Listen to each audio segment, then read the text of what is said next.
මේ තියෙන්නේ රෝමන් අට්ටූඩ්ගේ තවත් සුපිරි ප්‍රෑන්ක් එකක්. මේකෙදි වෙන්නේ ස්ට්‍රේන්ජර්ස්ලා එනකන් ඉඳලා ලොකු කිව්සුමක් යවන එක.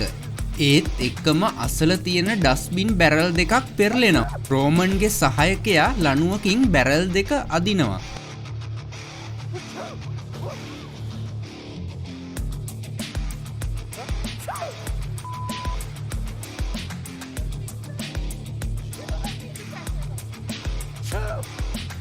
ඉතාමත් නිර්මාණශීලී ප්‍රෑන්ක් එකක් නේද?